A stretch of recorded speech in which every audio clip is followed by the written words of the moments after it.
In July 1997, a triple murder terrified residents in the nation's capital. Investigators could find no immediate suspects and no clear motive for the attack. Metro DC police turned to the FBI for help. They hoped the Bureau's technical expertise could bring justice for the victims of the triple homicide.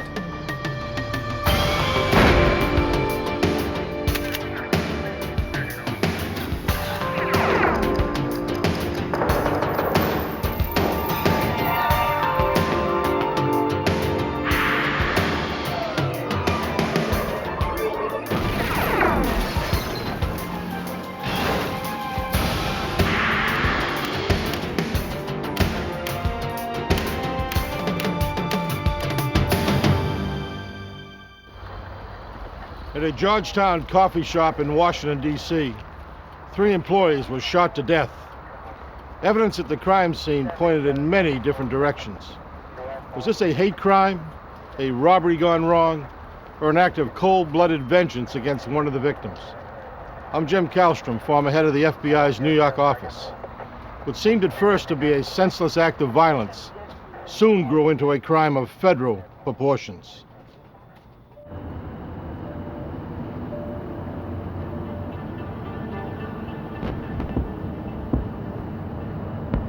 In 1997, Washington, D.C. and its monuments played host to thousands over the 3-day 4th of July weekend. Visitors attended Independence Day celebrations throughout the capital. By Monday morning, July 7th, the holiday was officially over. Inhabitants of the Georgetown section of D.C. were just waking up to face the work week.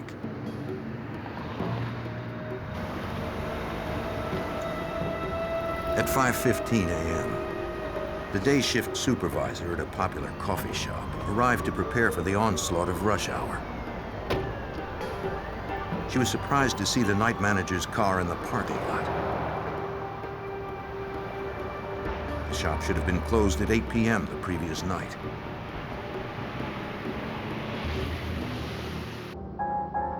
She found the lights still on, the music playing, and fresh pastries behind the counter. Yet no one seemed to be there, and the shop hadn't been thoroughly cleaned. She checked the shift schedule to see who was working the night before.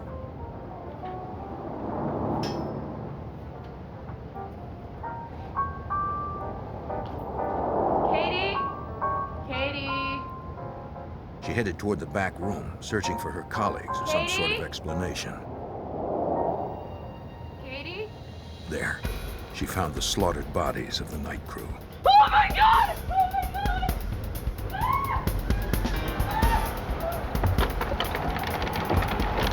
God! She fled the shop and flagged down the first vehicle she saw, a city bus.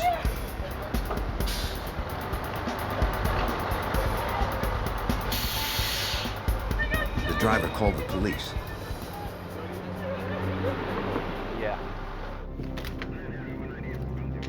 By dawn, the D.C. Metropolitan Police had sealed the shop and began to process the scene. A shoe print found by the front door did not match the soles of any of the victims, nor the day managers. 3 employees were killed by multiple gunshots.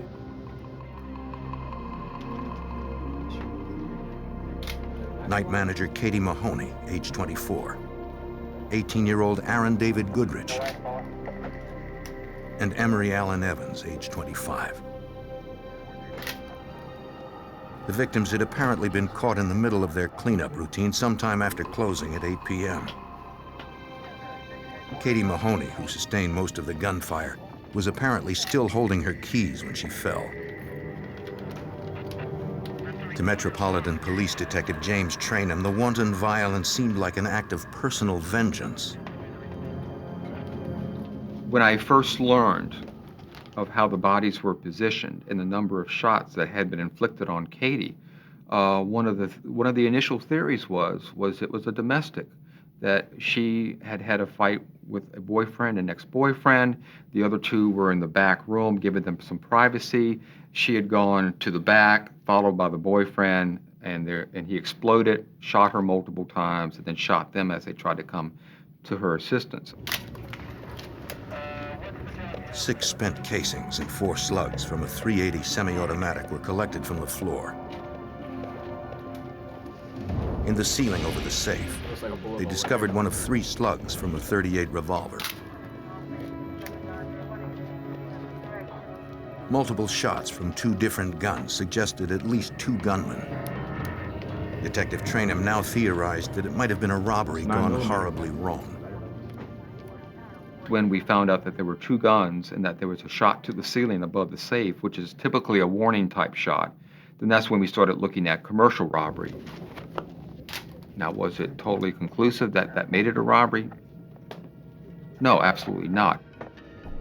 If it was a robbery attempt, the gunmen had likely panicked since they left empty-handed. The cash drawers were untouched, and there were no signs the safe had been tampered with. A receipt showed that one of the employees purchased a pound of coffee at 8:40, which meant they were likely still alive 40 minutes after the shop had closed.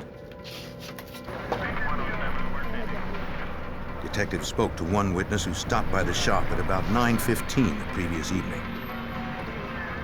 He saw the 2 male employees inside cleaning, but the door was locked, so he left, assuming it was closed.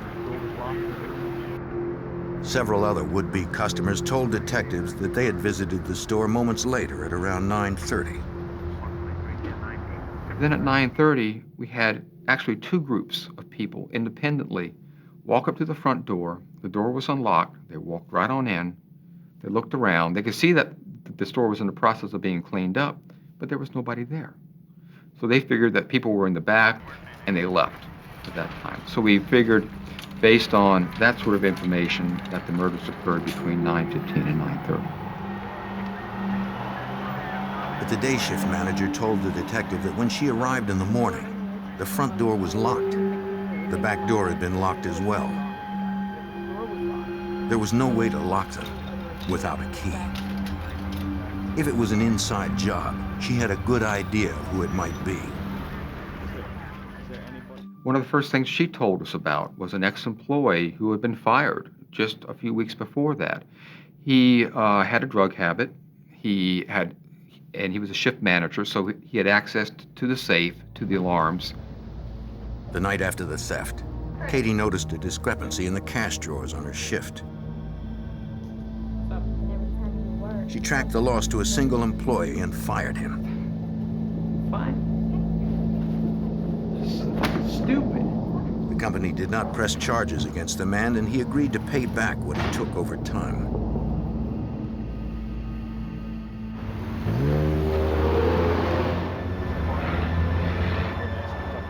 Police interviewed the ex-employee at his Georgetown home. He explained that he and Katie had worked out a payback agreement for the money he owed.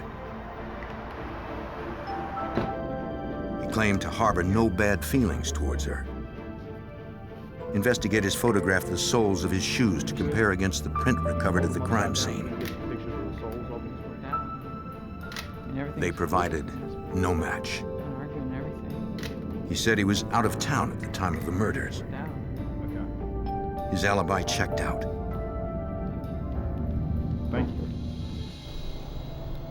The viciousness of the slayings became clearer at the autopsy. Katie Mahoney had been shot 5 times. Emery Allen Evans had been shot 3 times. Aaron David Goodrich had been shot once, the bullet piercing both lungs and his heart. Slugs removed from the victims confirmed that 2 weapons had been used. The unsolved murders riveted the public's attention. We are deeply saddened by the loss of 3 partners. The owners of the coffee shop chain offered a $50,000 reward for information leading to the killers. Emery Evans, also a barista. Calls poured in. Some believed it was a hate crime against the minority victims. Others claimed it may have something to do with Katie's former internship at the White House.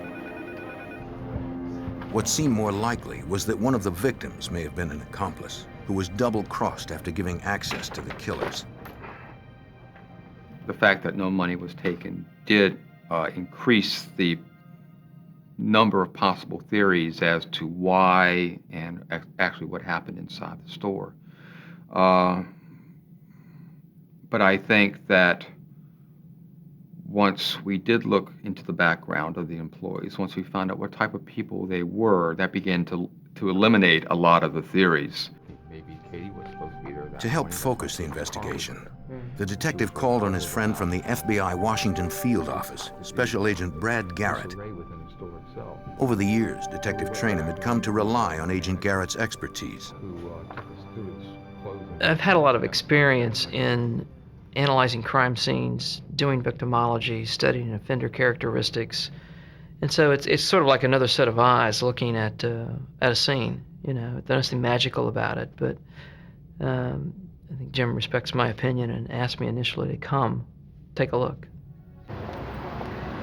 The next day, investigators returned to the coffee shop to search for more clues.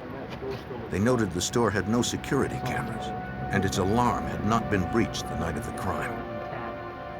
The front lock functioned properly and showed no signs of tampering. Perhaps the killers had entered with a key since the door was locked after the murders. The investigators tried to piece together events with what little they knew. They figured that the crew was still cleaning the store just after 9:15. That's when the killers must have burst in. Immediately, the gunmen probably hustled the crew into the back room closer to the safe.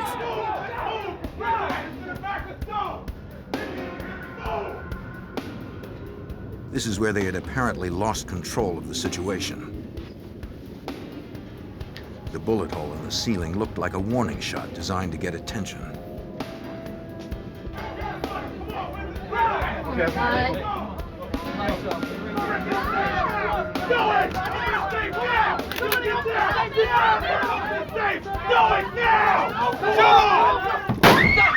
The shot to the ceiling, deafening the enclosed space, probably only increased everyone's panic, resulting in this triple tragedy.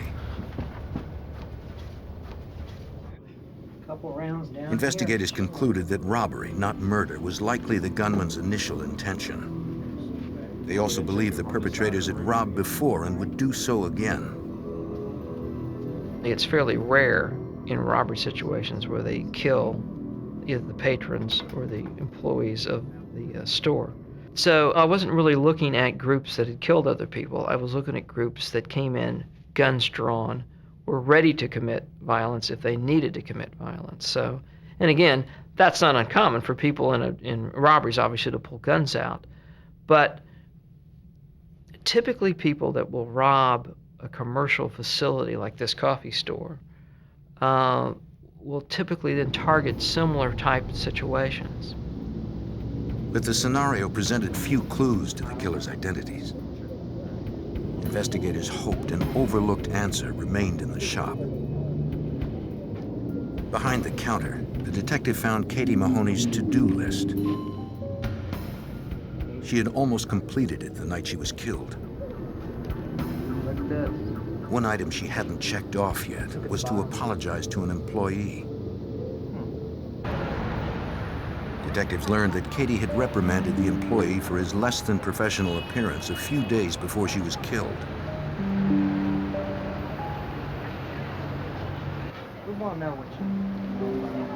The man said that he bore no grudge against Katie. I was just shooting some pool for my buddy Steve.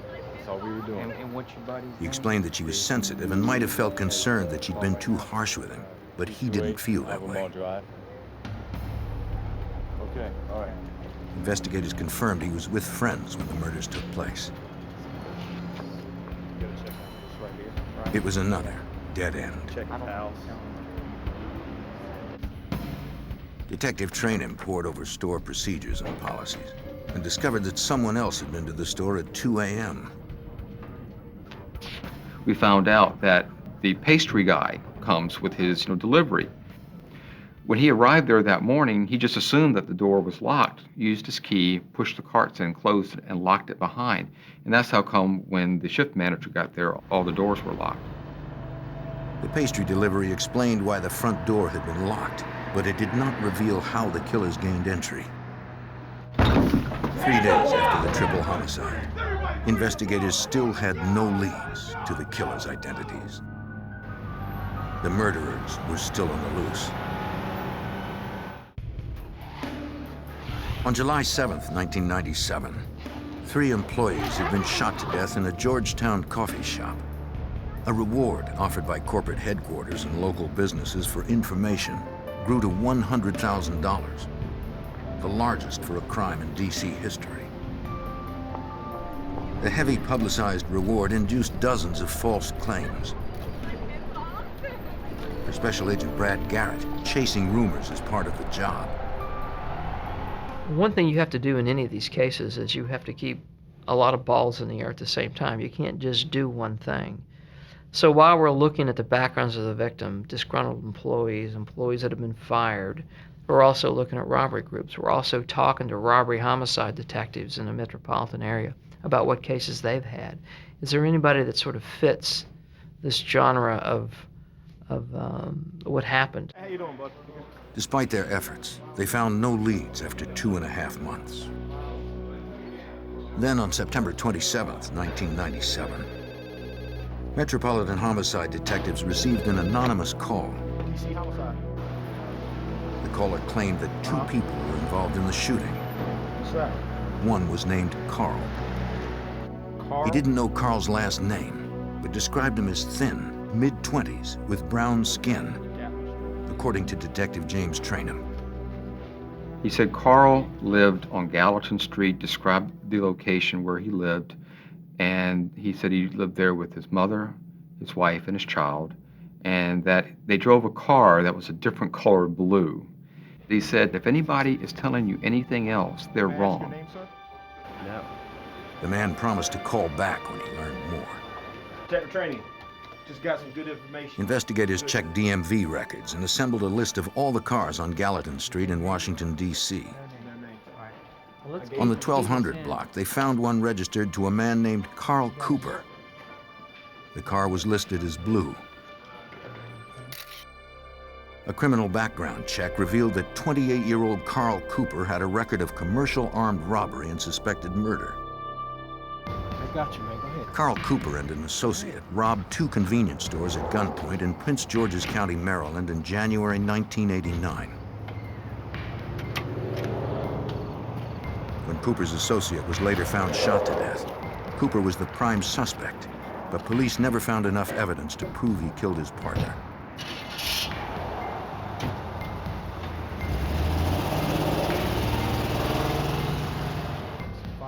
His criminal record, coupled with the anonymous caller's statement, made Carl Cooper the prime suspect in the coffee shop triple homicide. Investigators needed to find out more about Cooper. Special Agent Brad Garrett secured a warrant to establish a trap and trace on Cooper's home phone. A pin register and trap and trace would give you incoming and outgoing telephone numbers only. You cannot hear what goes on the line, but it records every time you dial a number out, it shows up on a screen, and every time someone calls into you, it shows up. And it shows up and shows the duration of the call. So what that did, obviously, it gave us who Mr. Cooper was talking to, what individuals out there in the community is he interacting with. Agents discovered that one man who worked as a local barber called Cooper's home frequently. Informants claimed the barber was likely Cooper's accomplice in the coffee shop killings. To gather more information on Cooper and those who visited him, undercover agents dressed as telephone repairmen and set up surveillance on Carl Cooper's house.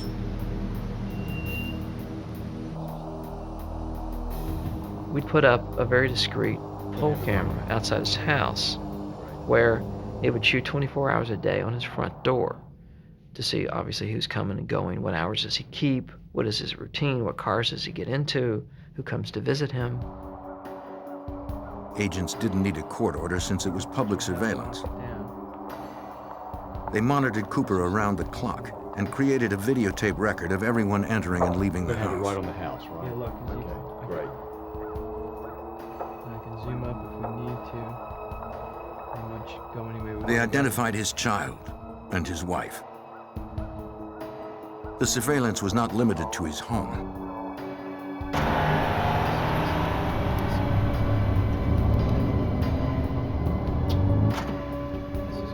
Teams were also assigned to tail Cooper throughout the city. Carl Cooper visited the barber's shop where his alleged accomplice worked. Investigators needed to somehow confirm if the barber had been involved in the coffee shop killings. They hoped a trap and trace on his phone would tell them more.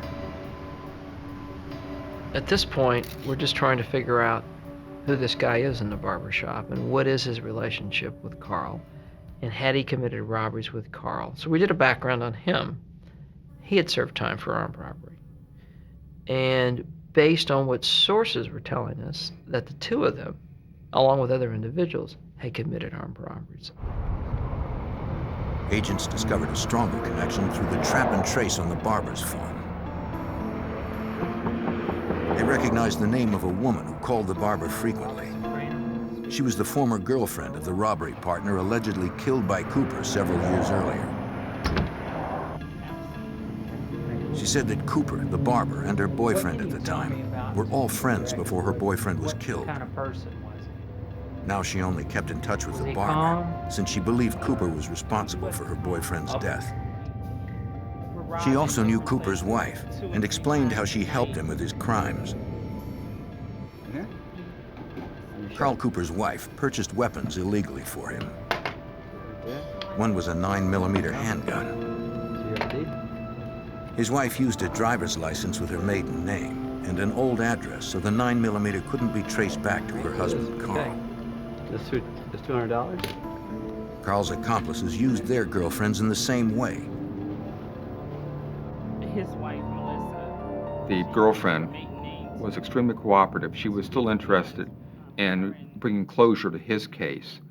And she gave us even more background on Carl Cooper and his associates. She told us about a third person who was working with them during the summer of 1997 committing robberies.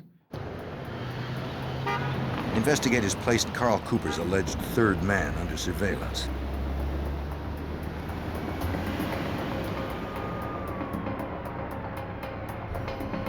He was a small-time crack dealer.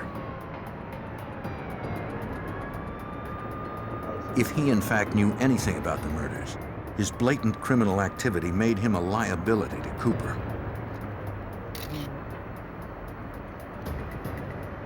Authorities planned to arrest the dealer after a series of undercover drug buys and force him to come clean about the murder suspect. But it would take weeks, perhaps months, to establish trust and purchase enough crack to charge him with felony drug trafficking.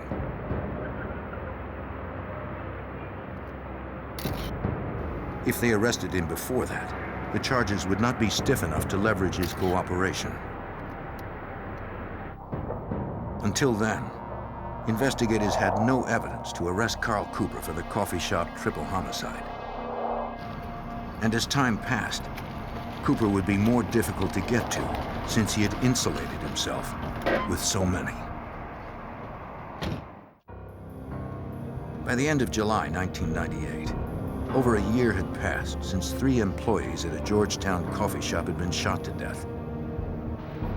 The FBI and DC Metro Police believed that 29-year-old Carl Cooper and at least one accomplice were responsible. But investigators still had no direct proof. To find it, they pursued Cooper from all directions, tracing his calls, watching his house, and surveilling his associates.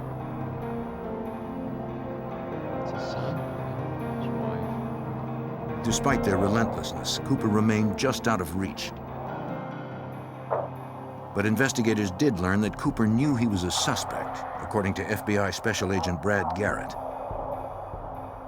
As you move into these cases further and further and you talk to more and more people, particularly people on the street, the word's going to get back to whoever you're looking at if they're out on the street.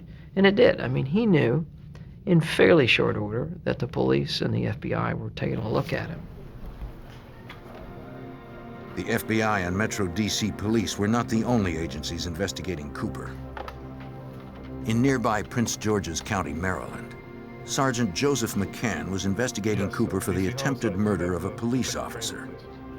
Jim, Joe McCann, how are you? The sergeant was working with a female informant who also wanted to tell the FBI what she knew about Cooper. The informant and Mr. Cooper had committed several armed robberies together, which is the reason why the informant was in jail for armed robbery at the time. So she knew him very well. I was the getaway driver. There's 2 others involved. Investigators interviewed her at a prison in Pennsylvania. Though she had no direct knowledge of the coffee shop murders, she knew firsthand how Cooper operated. The woman told about a pizzeria robbery that they'd committed in September 1996. Cooper was the leader. She was the driver of the stolen getaway car. Cooper's friend, the barber, and the woman's boyfriend at the time were also in on the job. She said that Cooper carried 2 guns into the restaurant that night, as he usually did. All right, everybody, don't move! Don't move! Keep quiet! Get that money out of there! His job was to shoot anyone who didn't obey orders. Where's something I wanted? Right now, let's go! Come on, let's go! Get a wall! Let's go, guys, let's go! Hurry up! Move! No gunfire was needed that night. They collected the cash drawer and wallets and made a fast getaway. Tell me just as best you can recall what Cooper told you. The informant wasn't finished. She told investigators about another robbery shortly after the pizzeria heist, when Cooper had fired his weapon.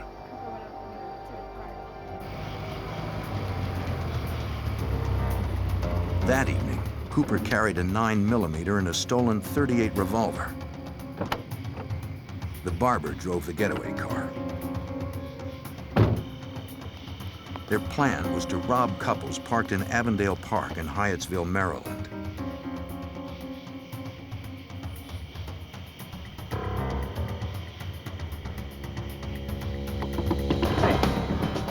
Give me your money. Cooper was unaware that the man he attacked was an off-duty Maryland officer.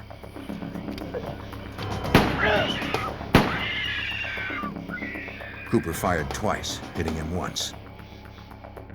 Eric, I believe his name was. The informant said that Cooper had told her about it the next day, when the news revealed that the man he shot was an off-duty police officer. How long had you been? Fortunately, the officer survived the attack. A check of police reports confirmed everything the informant had said. Special Agent Brad Garrett had every reason to believe her.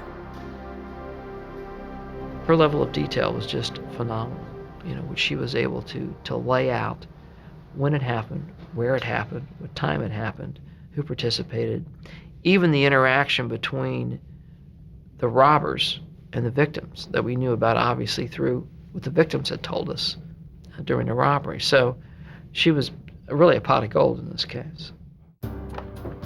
The information demonstrated that Cooper wasn't just a violent criminal. He was the leader of a band of robbers. The informant had provided facts that the FBI could build a case around. She was basically the first bit of information that, in my mind and in the prosecutor's mind, that really started fitting a RICO case or a racketeering case, where you've got a group that's committing violent acts interstate, robbing commercial facilities, and that we saw through her the real possibility of putting together a federal RICO indictment that would include the coffee store triple murder. Building a racketeering case that proved Carl Cooper was the leader of a criminal organization meant outlining those activities in detail. The FBI secured a warrant to wiretap Cooper's phone. Now they could capture conversations, not just phone numbers. Record any incoming conversations. As part of the warrant, they also cloned Cooper's pager number. Anytime someone paged Cooper, the agent's pager would also beep. With everything in place, Detective Trainham hoped to stimulate conversation between Cooper and his associates. They began by inquiring on the whereabouts of the 9mm handgun purchased illegally by Cooper's wife. Well, we knew that his wife had made that purchase of a handgun for him in 1996. So what we did was we went out to the address that she had given the gun shop when she had purchased the gun, and it turned out to be her mother's address. As a ruse to get information, investigators asked the mother if her daughter still had the 9mm handgun. They told her they needed to complete a routine check of its serial number to verify whether it had been used in a crime. Well, she hasn't called me. I have not disowned, I just have not heard. The woman claimed that she had not spoken to her daughter since they had had a disagreement some time ago. Investigators felt sure that she was lying. As we were walking back to the car, a distance of less than 50 feet, Carl's pager starts going off with 911, 911 behind it. And we knew that we had probably struck some kind of nerve there at that point. Already. She doesn't know where she is. That's the number. I don't believe it. Agents monitoring Cooper's home phone heard the mother call to warn that authorities were looking for her daughter's gun. Hey. All right. It comes again. Cooper's wife tried paging Carl, but he didn't respond.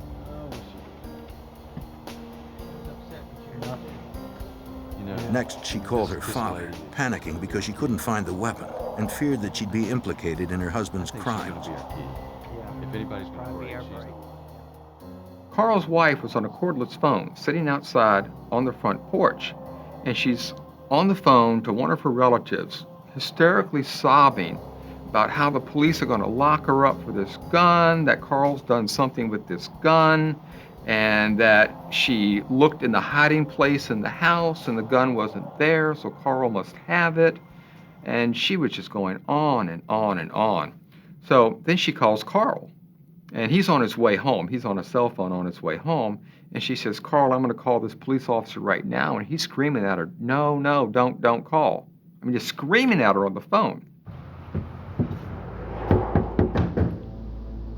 After Cooper's wife hung up, investigators went to her residence to speak with her directly. Wife said they were here. They knew she and Carl were home, but no one came to the door.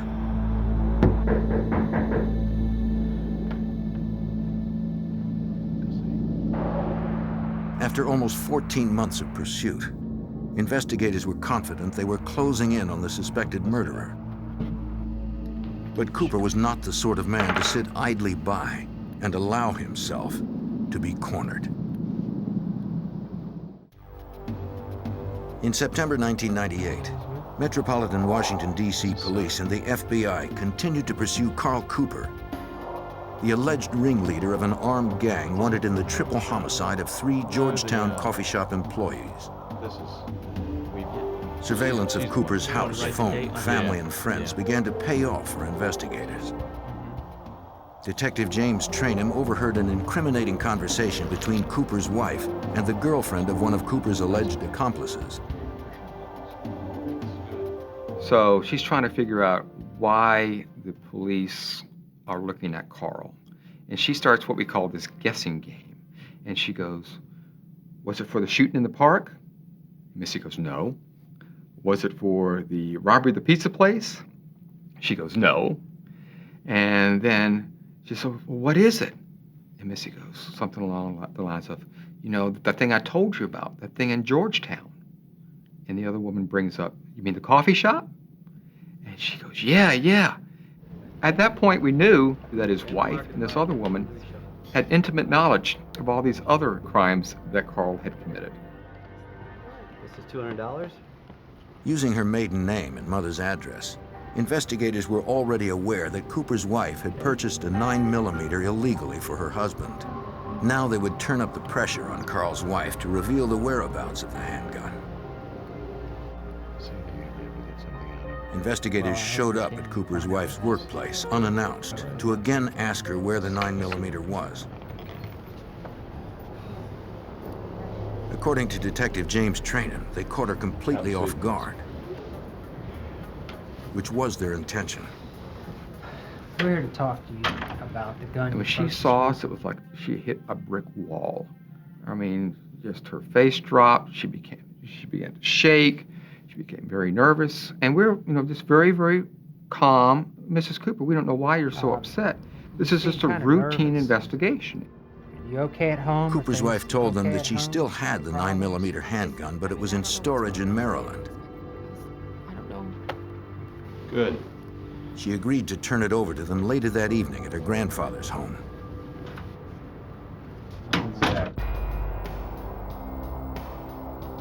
Close to the appointed time, FBI agents watched suspected murderer Carl Cooper removing what appeared to be a gun case from his house. Agents were not sure what to expect at the meeting with his family. Garrett. Maybe it was a trap. Cooper just left in the car. He had the gun with him. The agent wore a wire to alert other agents parked close by if they should need assistance. Why get my house? As they approached Cooper's wife's grandfather's Maryland home, Cooper confronted them. Your house, you here? He accused the agents of harassing his wife, but he didn't prevent them from going inside. Her grandfather and child sat at the table with the gun. Do not touch the gun. Since the 9mm handgun was already in plain view, investigators were legally permitted to seize it. That type of weapon was not used in the coffee shop killings, but it was the same type used to shoot an off-duty officer in a Maryland park.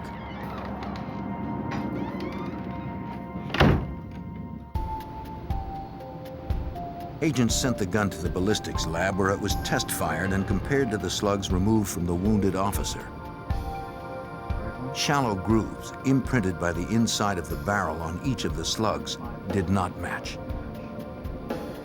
But the marks made by the weapon's ejector pin on the shell casings matched those on the shell casings collected from the crime scene.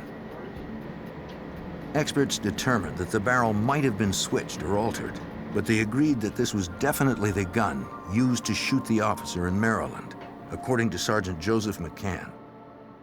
Once we received that ballistic report and we confirmed that this weapon that was registered to Carl Cooper's wife was used to shoot an off-duty Prince George's County police officer, at that point we had entered into a completely different realm in the investigation. It stepped it up considerably at that point. Though investigators had evidence against Cooper for that crime, they had little to charge him for the Georgetown triple homicide or for federal racketeering. To get to Cooper, Special Agent Brad Garrett and his team turned back to one of Cooper's alleged accomplices, a crack dealer who had been under surveillance for months. We set up multiple crack buys from this guy until eventually we got up to a quantity that he faced a mandatory minimum sentence in federal court, and then we arrested him. The key was to get him to help us. Investigators would pressure him to inform on Cooper in exchange for a reduction in his trafficking charges. 1, 2, 3. To avoid years in prison, the dealer agreed to wear a wire. He wasn't as close to Cooper as agents had hoped. But the dealer was close to another one of Cooper's alleged accomplices. Hey, his what's friend up? from the barber shop. Good, good. He called the barber to set up a I was meeting. wondering if I could meet with you guys.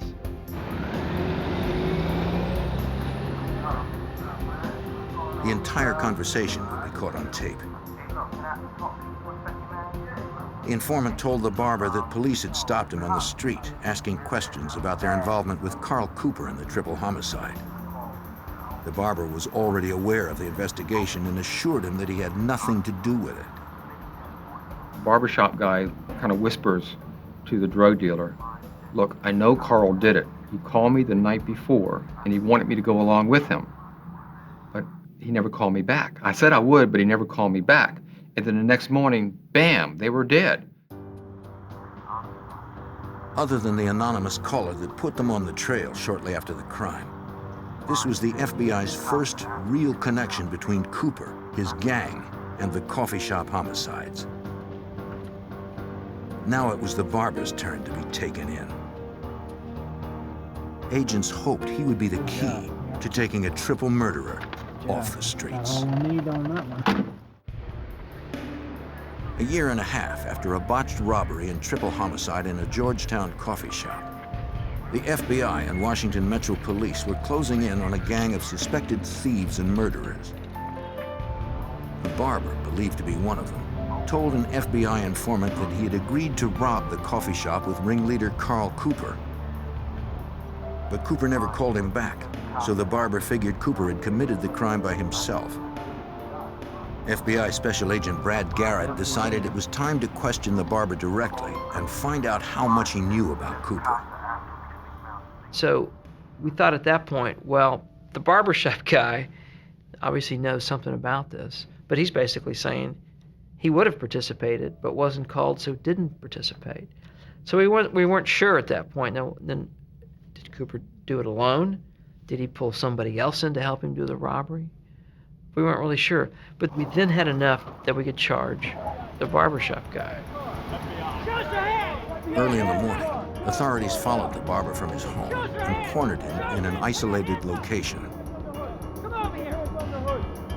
Agents wanted to be certain that no one, especially Carl Cooper, knew that Cooper's suspected accomplice was being taken in.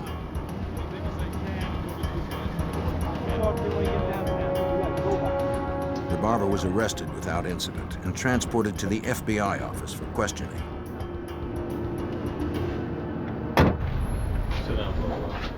The man once again denied any participation in the coffee shop homicides. But he did tell agents what Carl Cooper had said the night before the crime. He told us that Carl had come to him and said, you know, I've been surveilling this coffee shop. It doesn't have any surveillance cameras. They take in a lot of money, and I want to hit it. And he said, okay, I'll go with you. What do you want The me barber to tell you? maintained that Cooper never called him back. Start at the beginning. And as far as he knew, the ringleader had no other accomplices on the job. Even if the barber hadn't participated in the coffee shop murders, authorities had enough to charge him with conspiracy to commit armed robbery.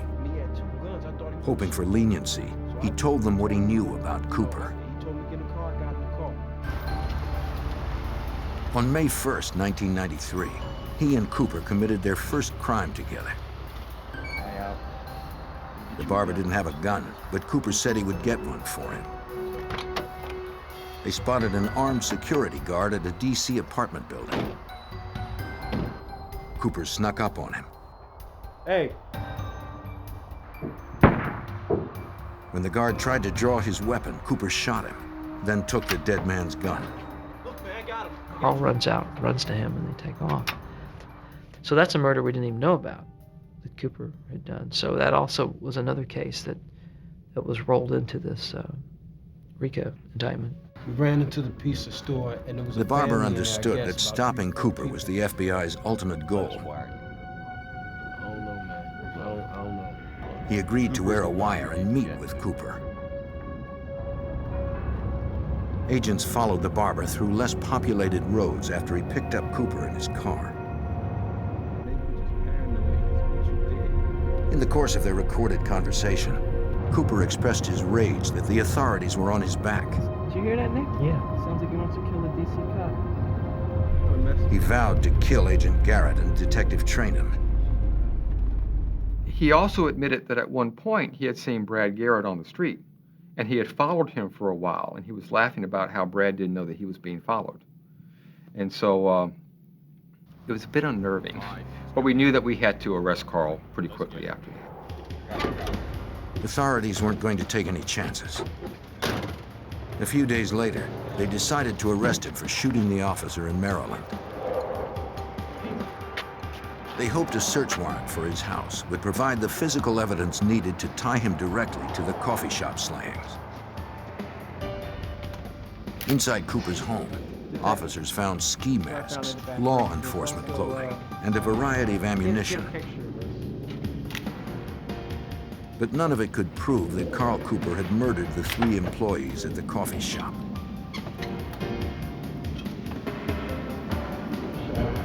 They in the wrong place at the wrong The FBI's last hope was to sweat it out of him. Cooper knew that all they had was evidence of conspiracy and hearsay from secondary sources. Stressed out the most. You know who you're really hurting the most by not talking. Despite 2 hours of grilling, Cooper remained steadfast in his denial. Time had run out on the investigation. We did not have a good case on him for the coffee shop murders. But if we charged him with the racketeering in D.C., then we would be under a time constraint to get him indicted and convicted.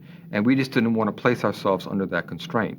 So we decided that PG County had the strongest case, that they were the ones that were going to be able to hold him without letting him get out of jail, thus placing all of our other people in jeopardy. After his interview in D.C., officers from Prince George's County, Maryland, came to transport him to their jurisdiction. There he would face charges of shooting the off-duty police officer. But Cooper was preoccupied by the FBI's investigation. He demanded to take a lie detector test to prove his innocence. Cooper took one in Maryland, but failed miserably. That's when he finally broke. I think that Carl felt that we had him in a box for the coffee shop murders, and that he was going to be charged with those, and that he was going to go down for those. So he wanted to put his spin on it to put him in the best light possible.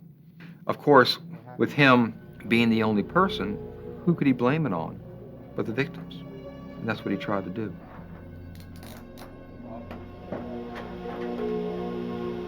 Cooper actually made 3 separate confessions, each time taking more of the blame. In his final confession, he claimed total responsibility for the coffee shop killings. He said he planned and carried out the robbery after spending time casing the shop.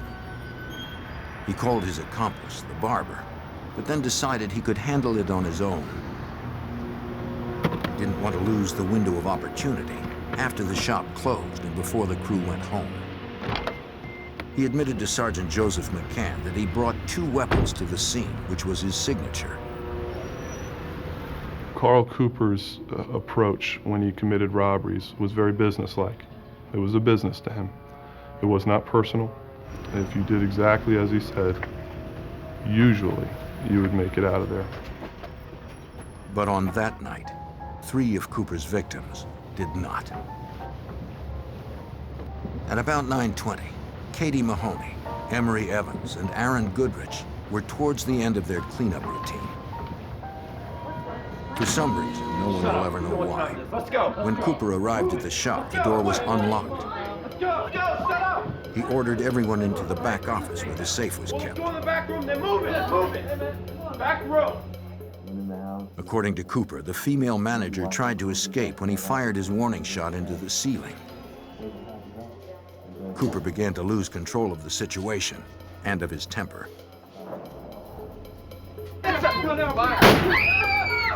He shot her first, then the others.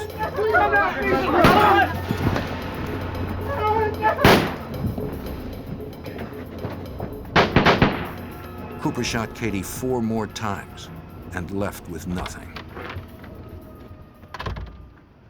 I think people were very surprised that one individual had committed this act. That I think it's beyond most people's comprehension that one person could go in where there's 3 employees and try to commit a robbery. He said he rushed back home, laundered his clothes, and disposed of the weapons. They were never recovered.